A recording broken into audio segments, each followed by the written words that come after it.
All right, so Niral, what is the utility of this partial funding? So, like we discussed earlier, not everyone has $800,000 lying around. So the point of partial funding is not just being able to, like you were saying, not just being able to stretch it out over a 12-month period, but because a lot of people, especially if you're in the US, you're an H-1B worker, a lot of your funds are tied up in stock options.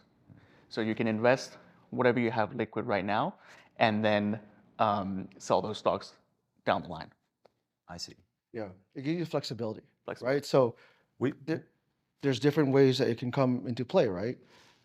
If you are, a common thing is for H-1B workers. If you have stock options that haven't invested yet, right? But it's there. You can invest a portion of your EB-5 investment in the future, go ahead and pay the rest. It also allows you, if, for example, you had just been laid off as an H-1B person, you only have 60 days, a partial investment might be the only way that you can get your case in time. Yeah. And lock in your eligibility. You're also not forced to sell your stocks when in a bad market, right? It gives you that sort of investor flexibility.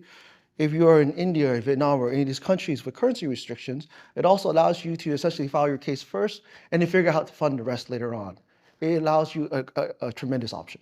Yeah, this has been a common sort of fact pattern with a lot of clients that we've seen that are coming out of China in particular, where there's difficulty, moving capital, and it can take a lot of time.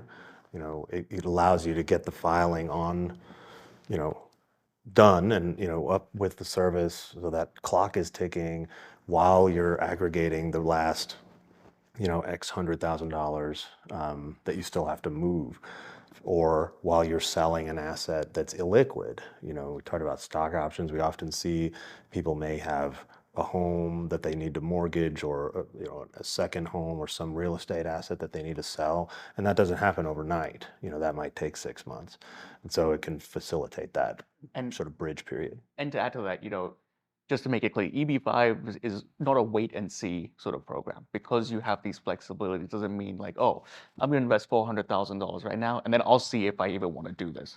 You've got to be sure in the beginning that this is what you're going to do. You've got to follow through with this plan. You've got to be absolutely committed, and then you get to take advantage of those flexibilities. Yeah, I mean, for us, just to put a finer point on that, for us as the investment manager, we have to know, when that capital comes in and we deploy it into an investment, it's in the investment. Whether the investor chooses to proceed further or not, that portion of the capital is going to be in that investment for the duration. So you have to be pretty well have made a decision, that this is something you're going to do, and it's a matter of how you're doing it, not if you're going to do it. Right. Yeah. I mean, commitment works both ways.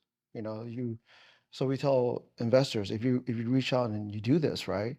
Oftentimes, like, the projects need your money to start the job creation, start construction, everything else.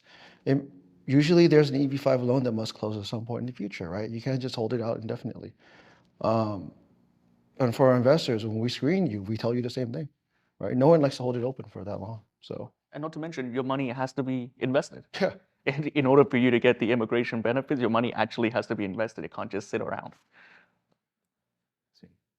So it's used mainly to help with source of funds issues for a particular investor. Flexibility, source of funds, all that stuff. I see.